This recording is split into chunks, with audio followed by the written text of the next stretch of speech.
Hola, ¿qué tal? Bienvenidos a la Jaula del Noob, edición entrevista. Soy de Booksec y el día de hoy tenemos de invitado especial a David Padilla, que es un pentester, ingeniero en telemática, máster en seguridad informática y seguridad ofensiva. Es un verdadero honor tenerte en esta nueva entrevista, David. Bienvenido. Buenas tardes, bueno, vosotros buenos días y muchas gracias por la invitación en primer lugar. Y pues primeramente quiero hacerte esta pregunta que es obligada. ¿Desde qué edad empezó tu pasión por los ordenadores y la ciberseguridad? Ujú. Vale, bueno, yo creo que soy un caso un poco más atípico que el resto de mis compañeros porque empecé a trabajar, bueno, empecé a que me gustara este mundo un poco en edad más tardía, en relación a los 14 años, 15 años, ya que, bueno, el primer ordenador que yo tuve en casa realmente no era mío, a nivel de condiciones económicas no tenía una familia que tuviese unas grandes prestaciones, entonces, bueno, lo tenía mi padre y el sistema operativo era un Microsoft XP, o sea, un Windows XP, perdón. Entonces, bueno, empecé en este mundo porque era algo que me atraía bastante. Luego, cuando era la época adolescente, me gustaba bastante el mundo de los videojuegos, el mundo de Internet, etcétera. Y digamos que un poco fue así, ¿no? Siempre me he considerado una persona que tiene curiosidad, sobre todo por el ámbito de la tecnología. Y bueno, a raíz de cuando tuve acceso, como digo, a este mundo, como es el mundo de IT, el mundo de Internet, que es tan amplio como hoy en día lo conocemos, pues la verdad que me gustó bastante. Y bueno, se puede decir que hasta el día de hoy no me he quitado un teclado encima, ¿no? Buenísimo. La verdad que siempre es interesante escuchar cómo comienza todo, ¿no? Total. Cómo despierta la curiosidad y el interés por este tema. Y siempre creo que Mm. todavía tenemos el mismo perfil el primer ordenador no era de nosotros. Eh, Me acuerdo que teníamos un ordenador también en casa y todo el mundo tenía la contraseña menos yo. Ostras. Pasa, a veces pasa, ¿no? No, no, Bueno, yo tampoco la tenía. Yo se la tenía que decir a mi padre para que me lo dijera. Ahora vamos. Ataque de fuerza bruta tan joven, la verdad que no, no se me daba el caso. no es así, la verdad que sí. Y bueno, yo quería comentarte, vos sabés que a la hora cuando hablamos de ciberseguridad, normalmente se conoce que existen dos tipos, llamémoslo como dos equipos que velan por la protección de la organización, ¿no? Me refiero Sí. directamente a lo denominado Red Team, Blue Team, ¿no? Y Ujú. este ha sido exponencialmente, el crecimiento que ellos tienen ha sido ha venido escalando bastante debido a los ciberataques en estos últimos años, ¿no? Entonces, vos será que puedes comentarnos un poquito para los oyentes qué significa un Blue Team, qué significa un Red Team y tu experiencia que has tenido en cada uno de ellos. Vale. Bueno, yo considero que la parte de Blue y la parte de Red, bueno, son dos equipos a nivel de en materia de seguridad ofensiva, en materia de seguridad informática, perdón, que siempre van de la mano, ¿no? Como bien dices, forman parte de dos equipos totalmente fundamentales en el mundo de la ciberseguridad. Y concretamente en el caso de Blue Team, pues bueno, son aquellos equipos especializados en la parte defensiva dentro de la en materia de la seguridad de la información. Yo concretamente empecé mi carrera profesional en este ámbito y bueno, en materia de seguridad ofensiva o denominado Red Team, es la profesión en la que dentro del mundo de la ciberseguridad, la que me estoy desarrollando actualmente y desde la que empecé a formarme, ¿no? Entonces, bueno, como bien dices, y yo creo que al final, bueno, no dejan de ser los únicos, ¿no? Estuve trabajando poco tiempo en una empresa que lo que se denomina actualmente un Purple Team, que al final realizamos, perdón, distintas actividades dentro del mundo de Blue y de Red, dentro de un mismo perfil profesional. Y bueno, intentamos aportar, ya digo, nuestra experiencia, nuestro soft skill, como se suele comentar a día de hoy, y ayudar, ¿no? En materia de, de experiencia y cada una de las técnicas que desarrollamos, no solo en un aspecto, como puede ser, por ejemplo, Blue o Red, sino intentar concatenarlo con ambos, ¿no? Yo creo que en este sentido es bastante importante, ¿no? Porque al final, si tienes, lo digo siempre, en mi caso particular, yo que me dedico a la parte de red, un background a nivel de Blue, pues bueno, tienes ese conocimiento previo por el cual muchas organizaciones tienden a defenderse de posible ataques, ¿no? Entonces, bueno, lo diría en grandes rasgos que eso, en la parte de Blue es más en materia defensiva, donde hay grandes profesionales de habla hispana. Bueno, luego está la parte de red y no son, ya digo, no son los únicos, ¿no? Está también la parte de Purple, etcétera. Hace unos meses hicimos un evento llamado Ciberguerra, en donde eran dos equipos, uno ofensivo y otro defensivo, pero muchos se fueron al equipo ofensivo. Sabemos que tanto seguridad ofensiva como defensiva son importantes, pero ¿por qué crees que la gente se inclina más a lo ofensivo que a lo defensivo? Bueno, yo creo que siempre a nivel suele llamar más la atención el apartado de romper cosas que intentar arreglarlas, ¿no?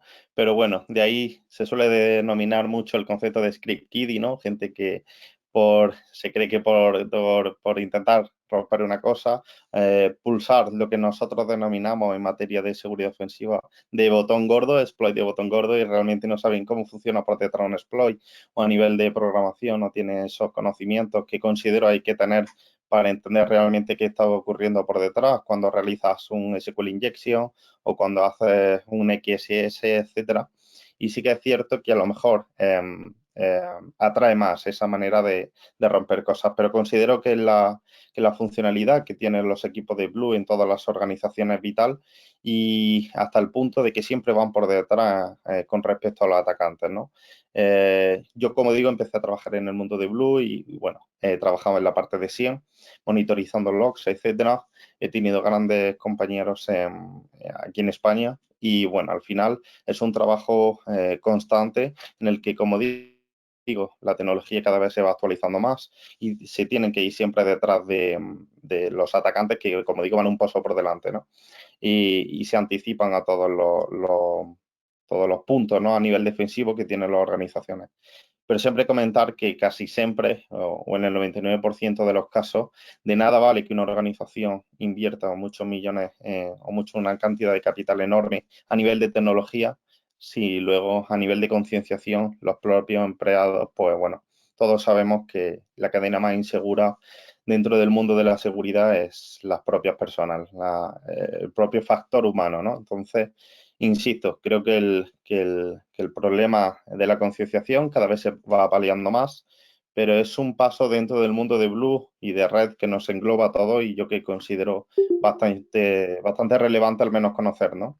Cuando tengas esos conocimientos, pues yo creo que ya tendrás tiempo luego de especializarte en la parte de la que más te gusta. No solo hablo de Blue o de Red, ¿sabes? No, hay muchos campos más dentro del mundo de la seguridad de la información. Te puedes dedicar a la parte de forense, a criptografía, etcétera. Pero como digo, considero que es bueno tener ese background en estos conocimientos a nivel de seguridad, pues luego ir un paso más allá y, digamos, no ejecutar acciones, como se suele decir de manera coloquial, de botón gordo. La verdad que sí, el botón de pánico también le decimos, ¿no? Total. La verdad que sí. Mira, algo que acabas de comentar que me parece genial, porque no muchos pueden entender el concepto, el Purple Team, básicamente, Ya. bueno, púrpura, que es la fusión, ¿no es cierto?, de ambos. Y eso que sí que me gusta mucho, bueno, no sé, ¿no? Ahora nos vas a comentar tal vez tu experiencia laboral un poco, pero, por ejemplo, una prueba de concepto, justamente lo que te acaba de comentar de Book. Nosotros, cuando armamos un proyecto, en realidad no fue un proyecto, fue un tipo de entrenamiento de ciberguerra. Y evidentemente habían más no ofensivos, ¿no? ¿Por qué? Porque siempre existe de alguna manera, ¿cómo podemos explicar de que es más fácil romper o no? Pero en realidad, si te das cuenta, es como una analogía que nos hicieron una vez. Es como un arquero y unas 100 personas o 10.000 personas tirando tiros cada milisegundo. Pues imagínate. Y voy a intentar soportar ese ataque, ¿no?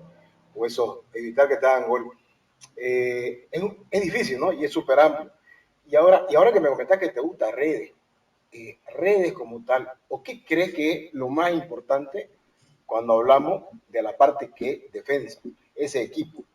cuál es su mayor debilidad. ¿Por qué? O sea, independientemente de que más son los otros o menos, no importa en una guerra o ciberguerra, pero ¿qué crees que en el concepto de networking, de comunicación, en esa área que sé que te desempeñas bastante, bueno, como en muchas, crees que hace falta?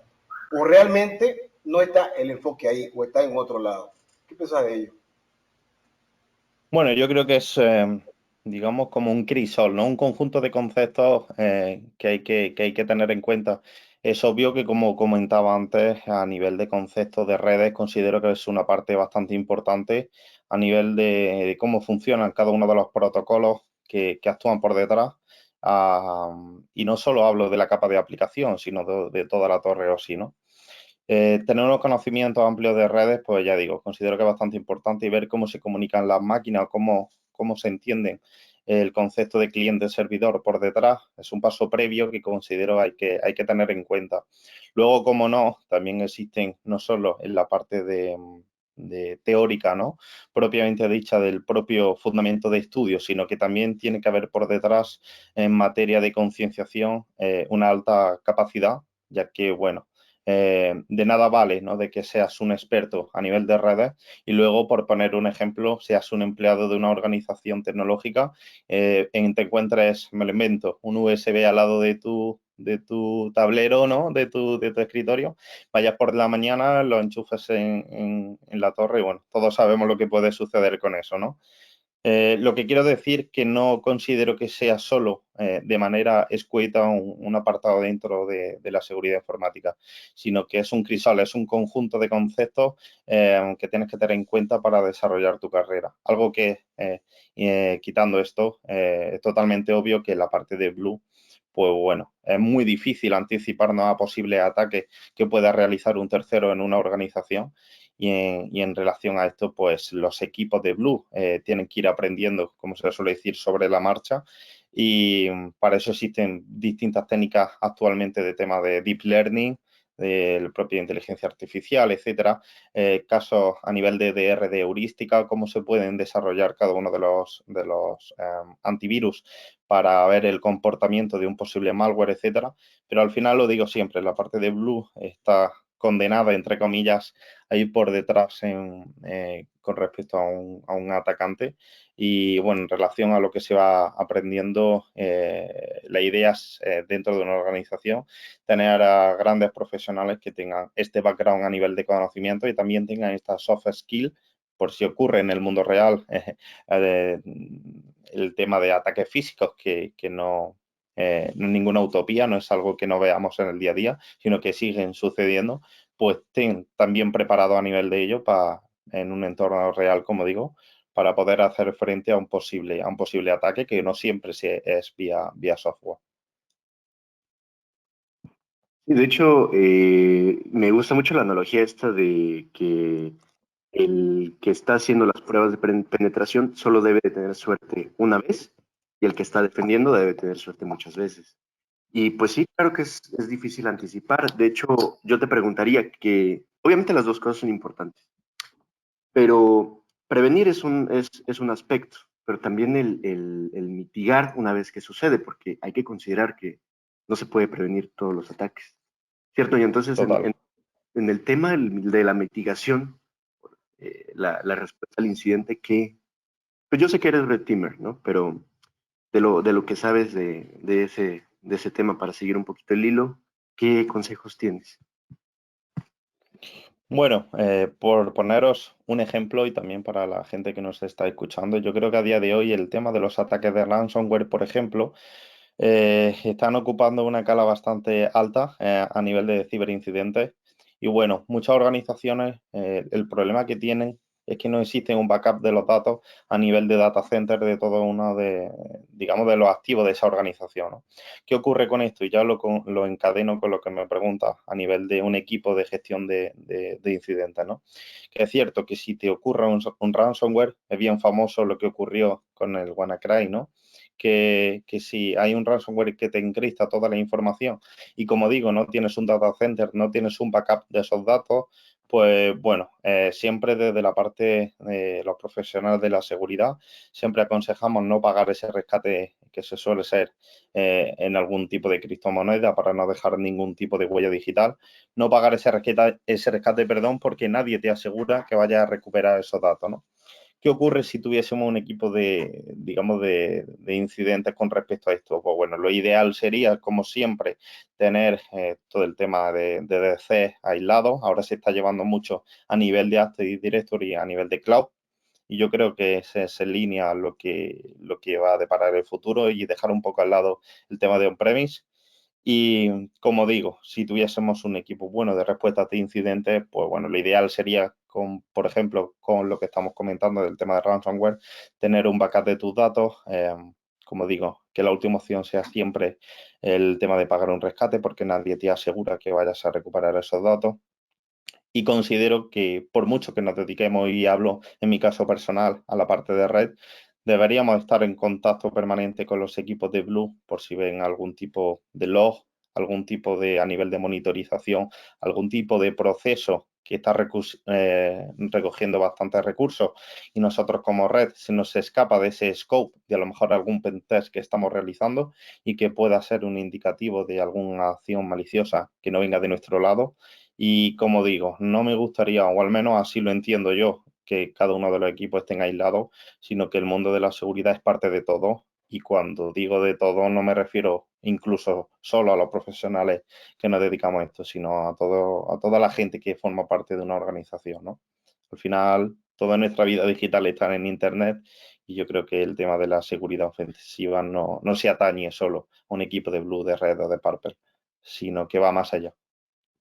¿Podrías contarnos sobre tu experiencia realizando certificaciones como la EWPT y cómo está siendo tu proceso realizando el OSCP? Sí, vale, yo, bueno, el tema de E-Learn Security es una empresa que, bueno, lo he dicho siempre en algunas reviews que tengo en mi blog, que, bueno, es una empresa que, como digo, ofrece certificaciones 100% prácticas, sobre todo orientadas a la parte de seguridad ofensiva. No tienen un alto precio, no hablamos de un SCP, un CH, que a nivel de precio sí que puede ser un aspecto en contra a tener en cuenta dependiendo del poder adquisitivo de aquellas personas que quieran llegar a tenerlo. Y yo creo que, bueno, a nivel de feedback es bastante positivo. Yo empecé sacándome el EJPT, que es una certificación más de junior, orientado al penetration testing. Y bueno, ahora con el EWPT, que me he sacado recientemente, está más orientado a la parte web, que al final es un día a día en la parte de Red Team Operator, el tema de hacer auditoría web. Y yo creo que te da unos conceptos bastante importantes y, como digo, las certificaciones no son nada caras. A nivel de conceptos, tienen un curso propio de INE que aprendes bastante y siempre lo he intentado compatibilizar con los másteres que he tenido. Este último en materia de seguridad ofensiva, dedicado sobre todo a la preparación de los SCP, que bueno, como estoy comentando, estoy estudiando para ello. Al final, en unos meses tengo ese scope para poder presentarme. Estoy realizando máquinas de Hack the Box, estoy intentando realizar certificaciones siguiendo el path de Paul Jeremy, que bueno, es un link, un recurso que hay en Internet donde la gente que nos escuche puede hacer uso de ello. Existe una jerarquización a nivel de certificaciones, no solo dentro del mundo de la seguridad ofensiva, sino de todos los campos, y en el que ahí se puede ver todo, bueno, desde de las certificaciones más junior hasta, pues me lo invento, el OSEP de Offensive Security, las más altas, incluso las de SANS. Y yo creo que te da una idea, sobre todo a la gente que está empezando, como a mí me sirvió para ver dentro del mundo de la ciberseguridad que te quieres especializar, cuál es el camino a seguir, ya digo, a nivel de certificaciones, ¿no? Pues eso, estuve con el EWPT, también tengo el ECPPT y al final, bueno, el ECPPT a nivel personal lo considero un punto, un plus con respecto al EWPT porque te embarca varios conceptos, no solo de web, sino que tienes tema de pivoting, tienes tema de buffer overflow, en fin, embarca varios conceptos que, como digo, a nivel de red team y en materia, como digo siempre, de enfocar en ese scope al alcanzar el OSCP, yo creo que es bastante bueno y bueno, en esa línea estoy, ¿no? Entiendo que en unos meses podré llegar a realizar ese examen y bueno, así tengo suerte y puedo llegar a pasarlo. La verdad que sí, ¿no? Pero qué importante que es, ¿no? Resaltar, porque las certificaciones como tal siempre dicen, no necesito, yo sé hacerlo, etcétera. Pero, ¿qué es lo que te ayuda en la certificación? Te das cuenta que básicamente, aparte que te forma, una cosa es la teoría y otra cosa es cuando se la asesina por la experiencia, ¿no?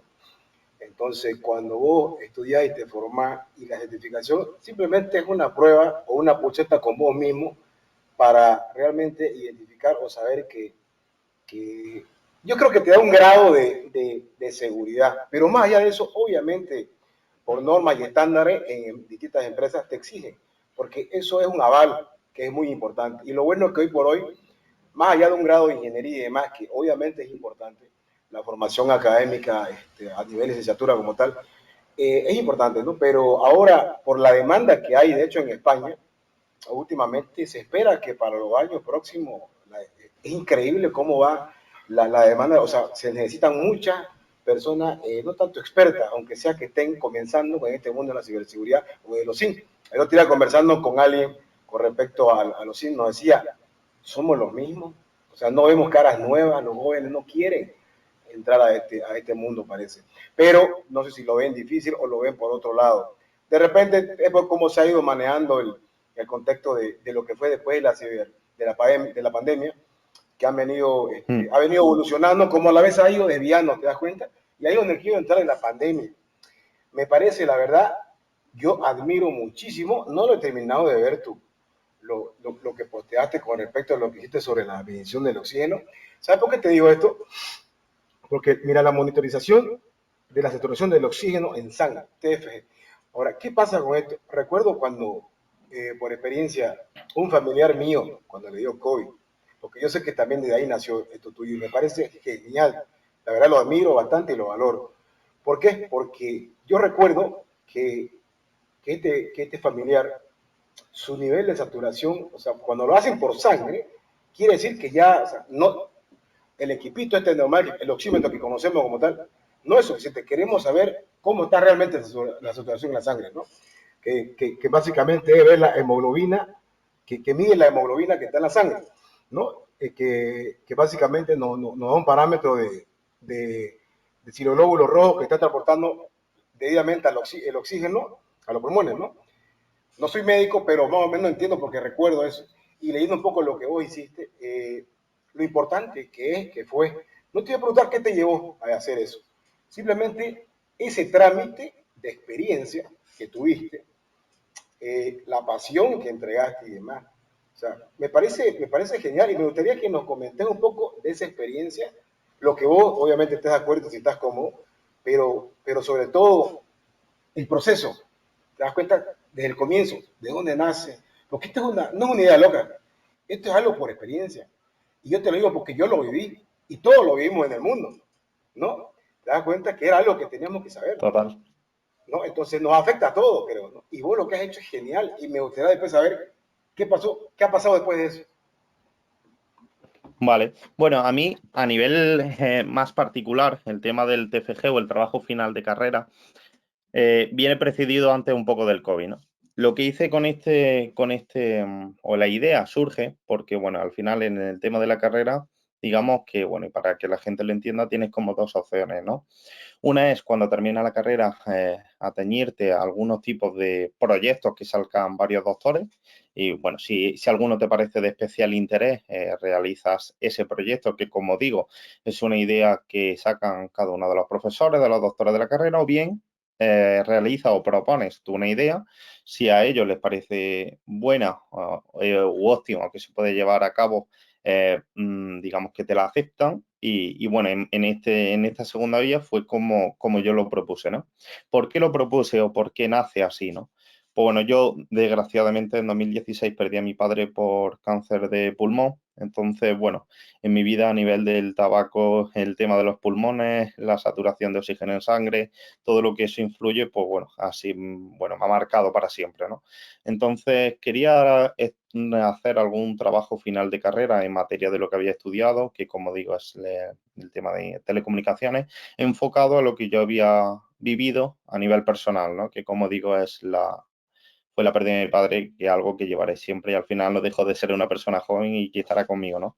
Entonces, pues, como digo, antes de atañarme, o sea, o coger una idea de esta de profesores, pues se me ocurrió la idea de realizar lo que actualmente realiza un pulsioxímetro, ¿no? Que no deja de medirte la saturación de oxígeno en sangre en el dedo y te marca un valor, ¿no? Yo quería ir un poco más allá y ya lo interconecto con lo que a día de hoy se denomina el IoT, ¿no? Y quería realizar un dispositivo electrónico, todo lo hice a nivel de hardware con un Arduino, interconecté todo el tema de cálculo, etcétera, y bueno, en resumidas cuentas, lo que yo hacía es cogerte esa saturación de oxígeno en sangre, te lo enviaba por HTTP a un servidor web, que ese servidor web a nivel de backend tenía por detrás una base de datos que digamos, tenía varias simulaciones de pacientes, ¿no? Y te decía en relación a tus niveles de oxígeno en sangre si estaban en unas condiciones óptimas por tu edad, si eras fumador, el peso que tenía, etcétera, o no eran así. En tal caso de que no fuesen así, pues bueno, te servía un poco para levantar la mano, algo que un oxímetro convencional que tenemos a día de hoy, pues directamente te dice el dato y ya está, ¿no?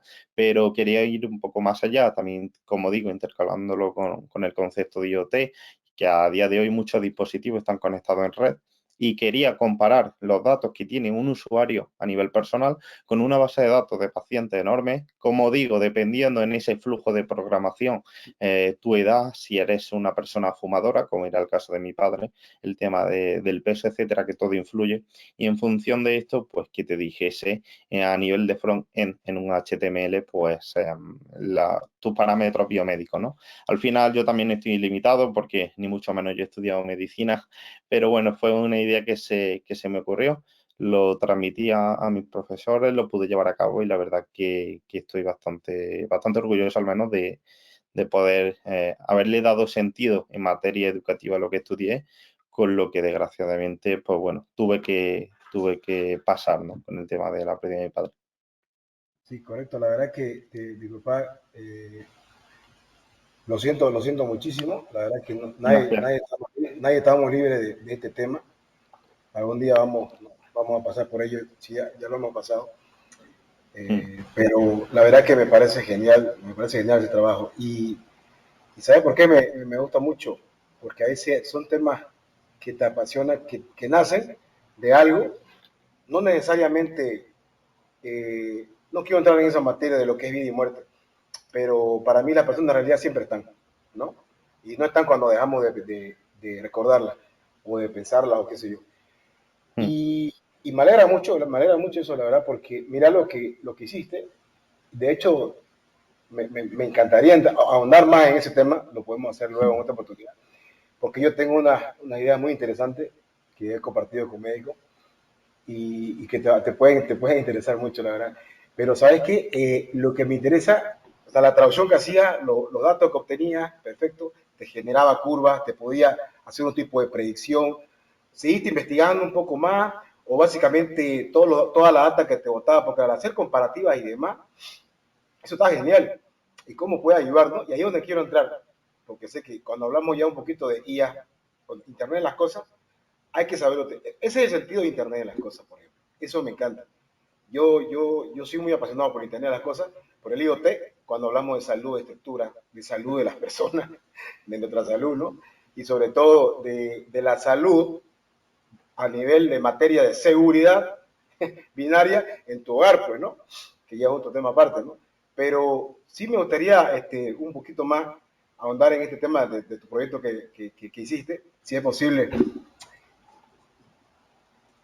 Básicamente, toda esa información que te botaba y te la traducía a nivel web y demás en tiempo real, y eso le da la capacidad a los médicos de alguna manera de poder hacer cierto análisis y no estar yendo directamente al paciente, o sea, te ahorra tiempo. Porque ahora, ¿cómo podemos nosotros, que somos científicos, porque lo que estamos, creo que en realidad, porque eso es como un hacker, todos somos científicos, investigadores, de alguna manera, si estamos apasionados y Total. metidos en algo todo el tiempo.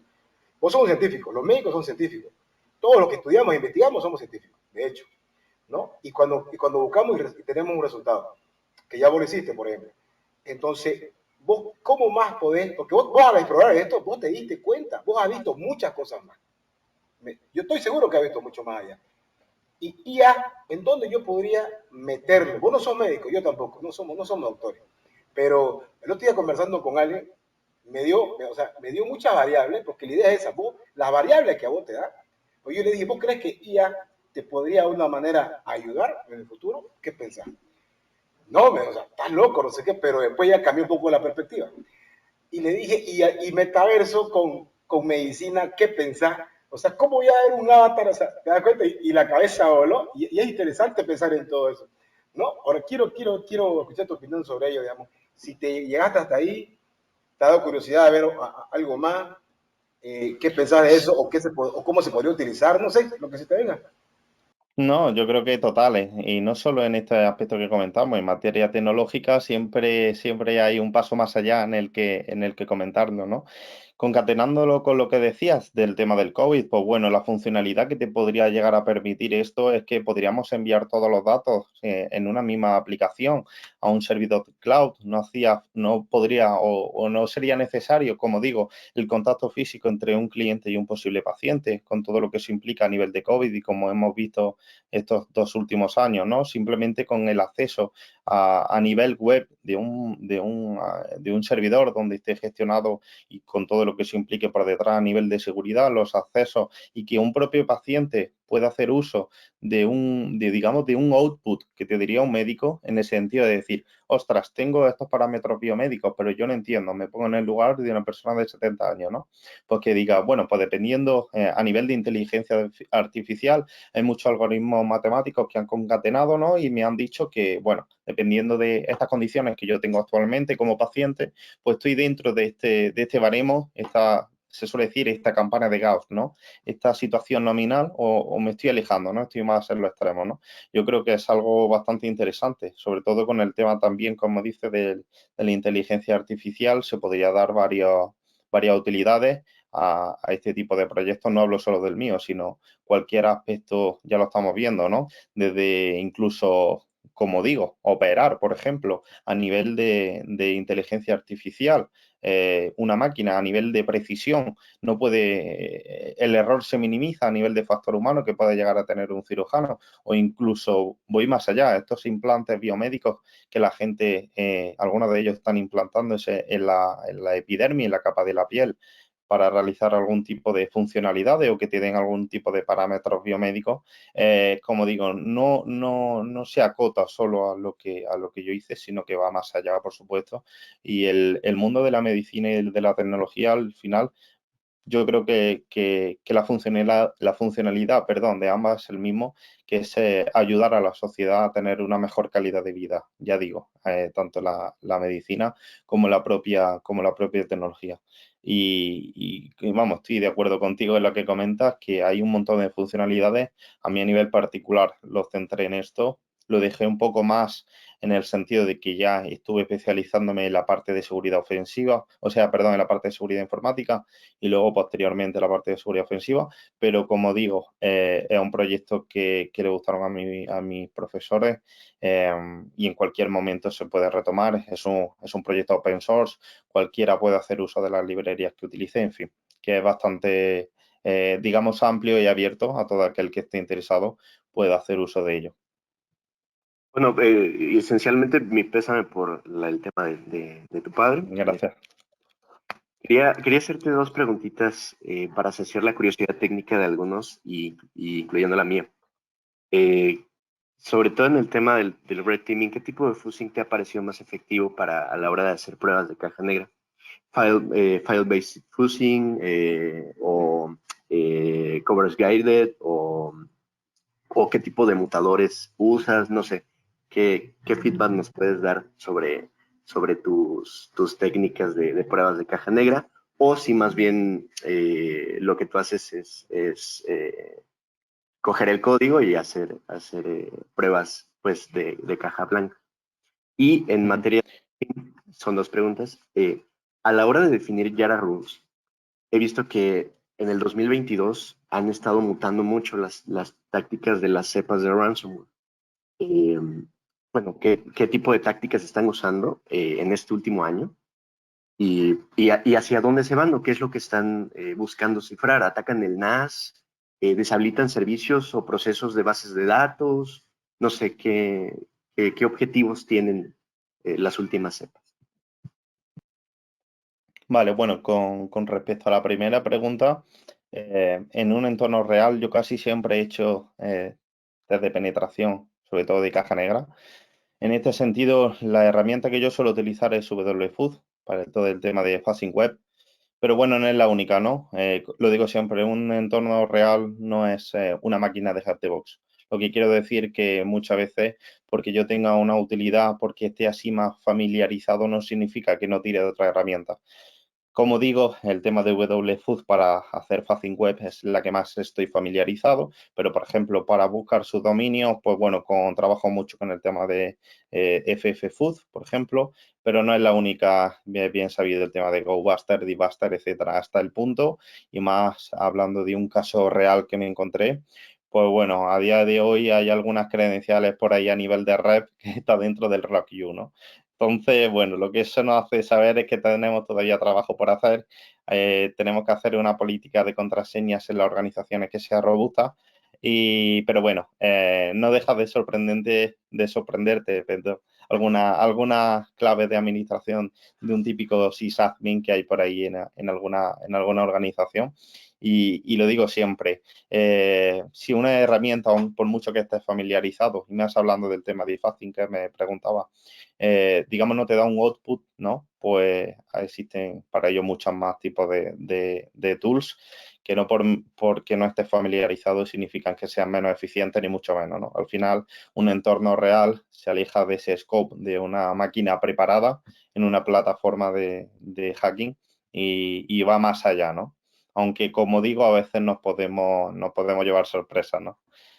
Y con respecto a la segunda pregunta, el tema de ransomware, como bien dices, es algo que vemos en el día a día y yo creo que van extrapolándolo digamos, de manera divergente, ¿no? Yo me he encontrado casos a nivel de que se ha infectado una organización por un ataque de suplantación de identidad, un simple correo con un phishing, ¿no? En el que un empleado que no tenga, lo digo siempre, intento hacer inciso en ello en materia de concienciación, altos conocimientos, pues hace clic en un link malicioso y bueno, puedes desencadenar a través de distintas ejecuciones de macro, etcétera, una ejecución de un ransomware con todo lo que eso implica, ¿no?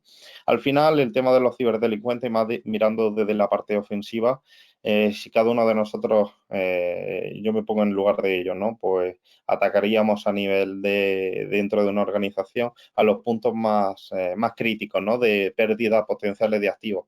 Como bien dices, puede ser un NAS, puede ser un propio DC.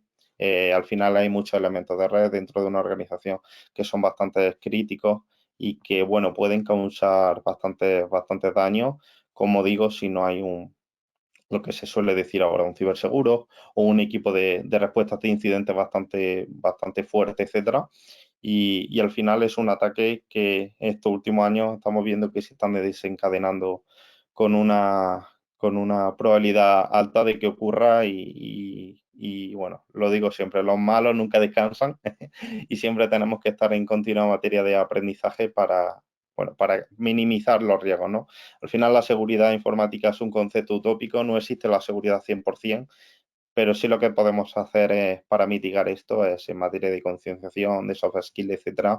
Insisto en este concepto para que esa probabilidad tienda a ser cero, ¿no? Que como digo, nunca lo será, porque en materia informática todos sabemos que la seguridad total no existe y desgraciadamente no existirá.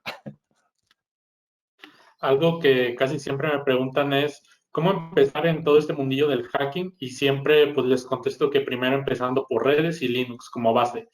pero ¿podrías decir algunos consejos o tips de cómo empezar en el mundillo del hacking y no morir en el intento? Sí, bueno, yo a nivel personal siempre tenía claro en concepto de materia educativa que quería realizar unos estudios a nivel de IT. Eso fue luego, digamos, predecesor a lo que posteriormente fue el estudio a nivel de hacking. Digo esto porque lo considero relevante, ¿no? Lo primero es que tengas claro que te guste este mundo, y no hablo de hacking, sino hablo del mundo IT, que va, como digo antes, porque es un mundo muy constante en el que tienes que tener un continuo aprendizaje de ello. Eh, estamos en un gremio en el que nos obliga la profesión en estar formándonos continuamente. Al final no dejan de salir tecnologías nuevas y al final, lo digo siempre, una persona que le gusta esto pues se nota, ¿no? Porque es una profesión muy bonita, pero a la vez dura en el sentido de que es muy constante, ¿no? Y tienes que echar muchas horas. Como decías, yo cuando era muy joven, pues en materia de estudiar la carrera que finalmente luego estudié, pues tenía varias opciones, pero todas ellas eran dedicadas al mundo IT, ¿no? Y el tema de hacking, pues bueno, a mí me vino un poco por casualidad, porque yo estaba en segundo o tercero de carrera en telecomunicaciones y bueno, empecé a ver, a día de hoy hay muchos creadores que, como por ejemplo vosotros, que divulgáis en materia de seguridad, de materia de seguridad informática, un montón de conceptos que pueden ayudar a la gente joven, digamos, a focalizar su futuro, pero bueno, yo cuando empecé a estudiar, que aunque sea joven, hace ya unos cuantos años, pues no había tanta gente que creaba contenido, perdón, en seguridad informática y bueno, empecé a hacer algunos cursos, más que nada por hobby, porque era algo que me llamaba la atención. Sí que es verdad que tienes que tener esa inquietudes, ¿no? Sí, yo al menos me considero una persona que tiene ese tipo de inquietudes, ¿no? Digamos, de no estancarme. Yo cuando estaba en la carrera intenté, surgió el concepto de seguridad informática, e intenté hacer algunos cursos y el tema de una oportunidad laboral, pues me vino un poco, digamos, de casualidad, porque fui a un congreso de ciberseguridad aquí en España, fui con unos compañeros de carrera y, ostras, pues no sabía que allí, cuando terminase la carrera, pues bueno, había varias stands de varias empresas y así surgió, ¿no? El tema del hacking me vino después, porque yo en materia de seguridad informática tenía algunos conceptos, hice algunos cursos de iniciación, pero en materia de seguridad ofensiva me vino un poco después cuando ya empecé a especializarme, ¿no? Y lo digo siempre, tienes que tener, como bien dices, conocimiento en Linux, pero no solo eso. También, por ejemplo, considero en tema de Windows, hay algunas certificaciones relevantes como el CRTP o el CRTO, bastante buenas, porque el poder que hay actualmente a nivel de PowerShell es bastante amplio y tener también esos conocimientos en redes yo lo considero casi algo mandatorio, ¿no? Entonces, una vez tengas eso, tengas esas inquietudes, te guste este mundo, que como digo, y repito, es un mundo muy bonito, pero hay que ser muy constante y estar en un continuo estudio. Luego ya habrá tiempo de ver en qué área especializarte y bueno, si es el caso de hacking, estupendo, pero que sepa la gente que no es el único campo que existe, ¿no? Tenemos grandes profesionales hispanohablantes en varias áreas y bueno, no es solo el mundo de Red Team en el que se desempeña todo el mundo de la seguridad informática, ¿no? Pero como digo, siempre intento establecer cada paso por etapa y a no ser que tengas claro en una etapa muy temprana, a mí a nivel personal no me pasó, que te quieras dedicar, por ejemplo, a hacking a nivel específico. Para ello ya existen a día de hoy muchas plataformas para desarrollar esos conceptos que luego puedas extrapolarlo a un entorno real, etcétera.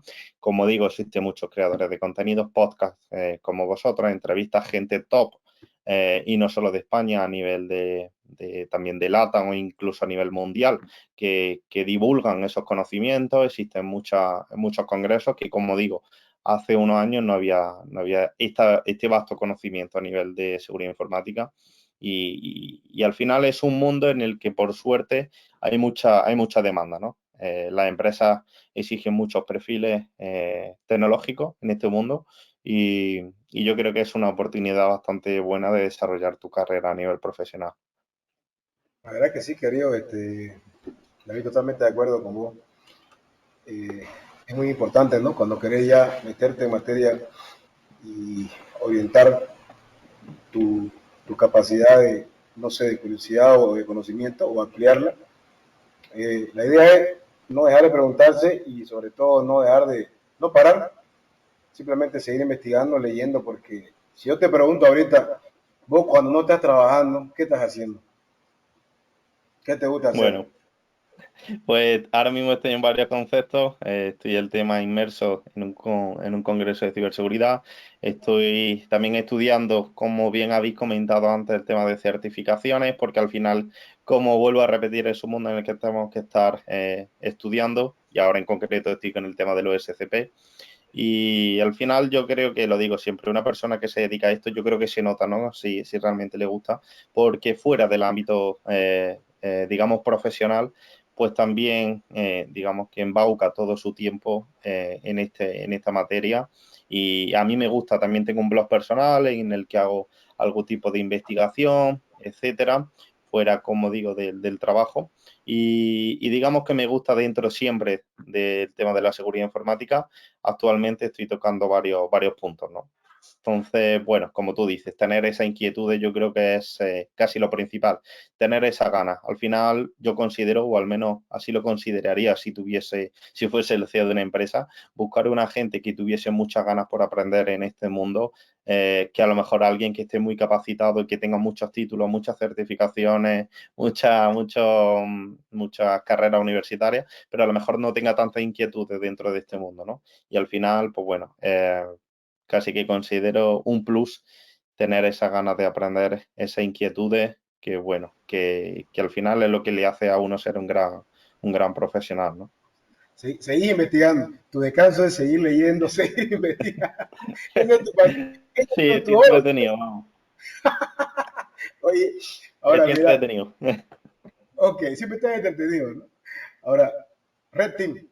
¿Y qué hace un Red Team? Por ejemplo, David, como Red Team en su vida. Usar la analogía. Un Red Team. Vos sabés que es un Red Team. Vos sos un Red Team, vos sos un hacker. ¿Cómo hackeas tu vida? ¿Cómo hackeas tu cabeza? ¿Cómo es el hack en tu vida diaria? ¿Qué crees que tenés que hackear en tu cabeza diaria? ¿Qué haces? ¿Cuál es el hack de tu vida como persona, como humano? Bueno, yo creo que son varios conceptos, ¿no? Yo creo que la parte personal, lo digo siempre, es bastante importante. Luego algo que en materia de seguridad informática en nuestro gremio no tenemos mucho, pero también considero que es relevante es el tema del tiempo. Y como digo, no centrarme solo en lo que son plataformas a nivel de hacking, sino que ir un paso más allá. Por ejemplo, con el tema de cómo empecé a trabajar a nivel profesional, he comentado antes que empecé yendo a un congreso de ciberseguridad, ¿no? Pues claro, en ese congreso estaba fuera de mi ciudad. Yo tuve que ir casi al centro de España para ir a un congreso sin saber que esa iba a ser mi primera oportunidad a nivel profesional, ¿no? ¿Qué quise hacer? Pues una vez que con el tema del COVID y todo, actualmente estoy teletrabajando, pues bueno, he querido darle esa oportunidad a la gente joven de mi ciudad de poder llegar a tener un primer puesto de trabajo a nivel de ciberseguridad sin tener que desplazarse de mi ciudad como tuve que hacer yo hace unos años, ¿no? En relación a esto viene la idea que surge desde hace ya unos meses y estoy llevando a cabo con un equipo también de profesionales que nos dedicamos al mundo ciber, de crear un congreso de ciberseguridad, darle nombre a mi ciudad donde yo resido actualmente, que no es una ciudad grande ni mucho menos en España, y poder, como digo, la funcionalidad que tenemos todos nosotros y yo como presidente es que una persona joven o que no sea joven, que directamente le guste o tenga esas inquietudes, volvemos a lo de antes, pueda llegar a tener un puesto de ciberseguridad en España, y la idea es atraer a muchas empresas de ámbito nacional aquí a mi ciudad. Es cierto que es una etapa que no es temprana, llevamos ya varios meses con ello y no estamos estancados. Tenemos el apoyo de instituciones y bueno, la idea es que para el año que viene pues se pueda llevar a cabo, ¿no? Yo Cuáles son tus vulnerabilidades?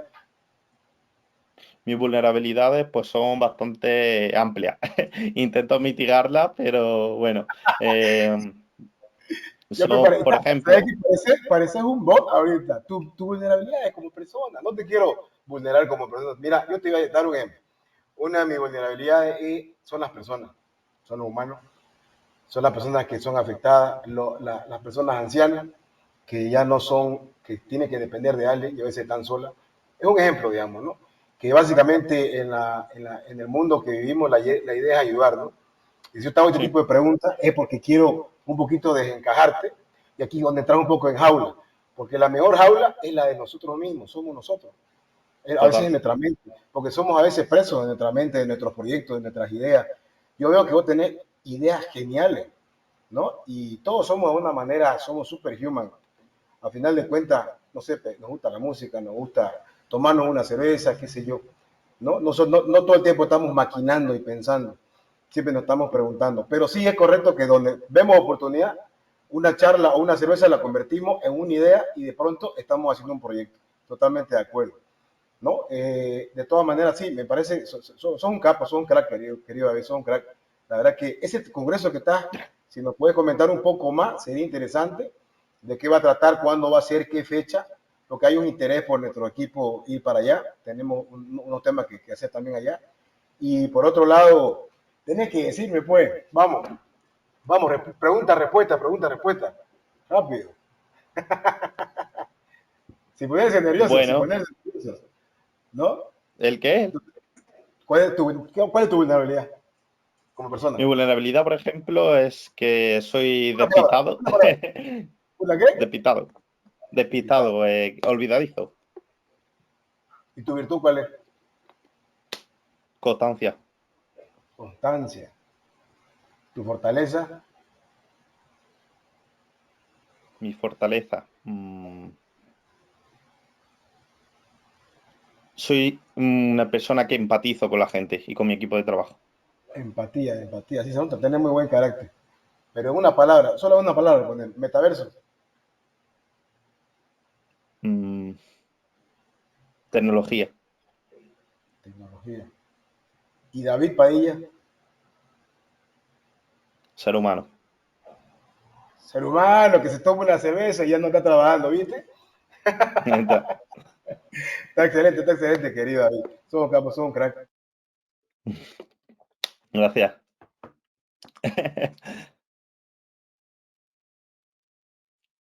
Vamos, León, León, de Book.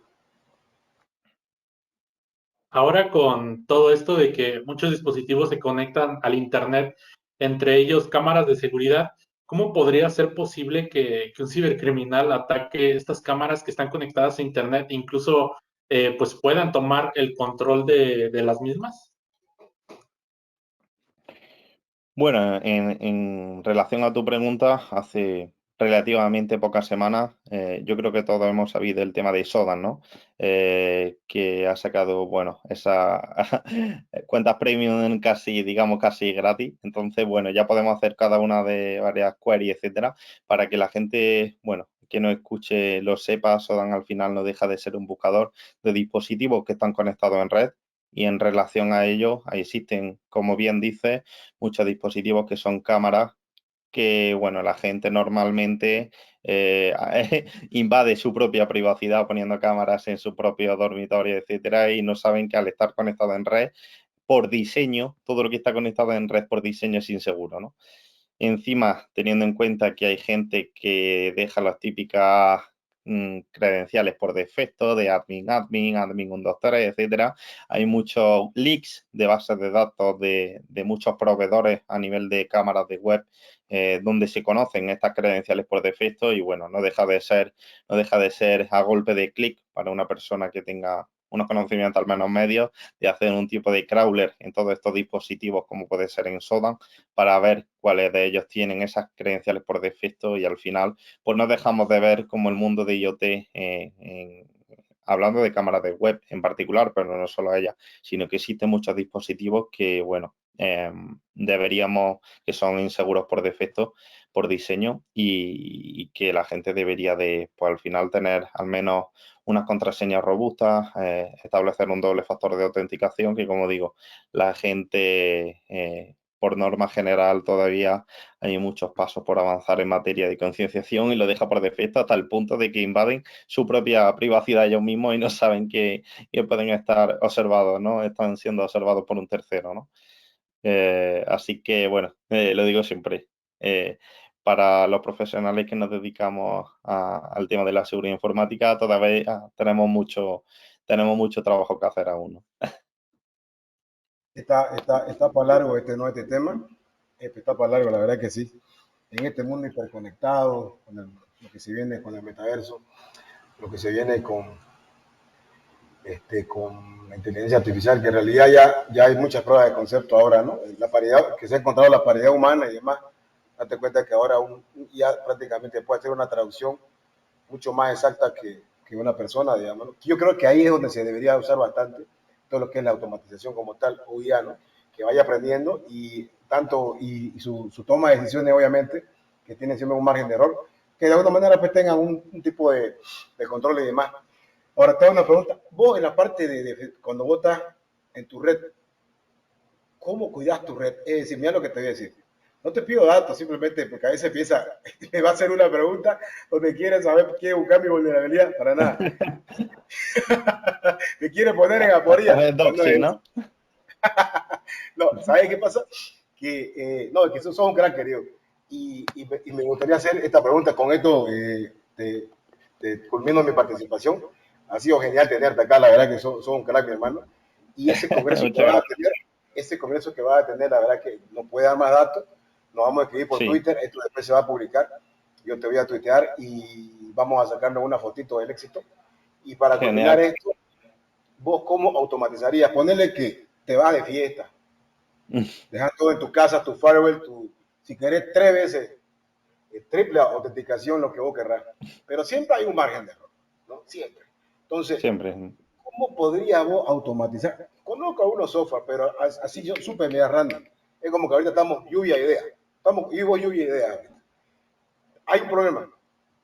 Un equipo de red, ya están los scripts listos. En el caso de que ciertas peticiones me entran una cierta cantidad de paquetes, yo deniego todo. Todo lo que no conozco, establecido o relacionado, lo que no conozco no lo dejo pasar. Drop. Belleza. No hay problema ahí. Ahora, ¿qué pasa con el tema también de las peticiones? De la misma manera, si tengo ciertos puertos abiertos y demás, ¿los puedo controlar? Address list, perfecto. Pero, ¿qué pasa si a pesar de eso, ya lo tengo adentro del atleta? El atleta ya entró. ¿Cómo isolar en ese momento? Depende de la marca del equipo que estás usando. MicroTik, ¿conoces? Cisco, no sé, cualquiera. Decime cualquier equipo que vos conozcas y cómo lo mitigás, cómo lo isolás en ese momento. Cómo lo entendés el ataque. O le tirás las enchufadas de cable, ¿no? Y con eso conmigo.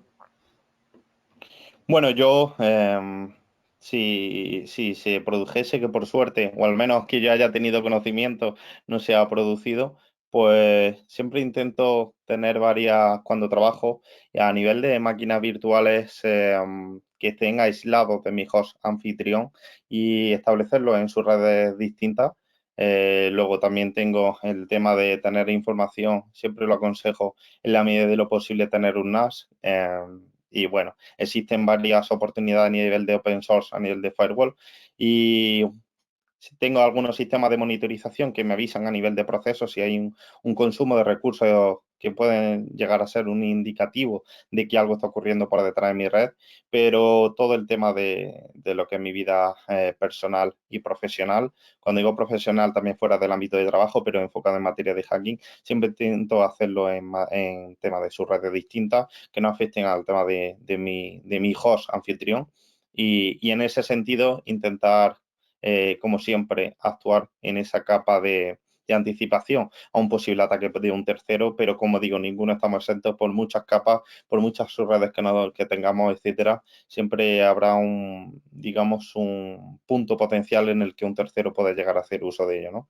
Entonces, siempre, al menos en lo que en mi mano cabe, intento gestionarlo todo de mi cuenta, no tenerlo toda mi información expuesta a un tercero, por mucho que un tercero sea una gran multinacional, etcétera, prefiero tenerlo todo de mi mano y como digo, tenerlo todo a nivel de segmentación de red bien detallado, ¿no?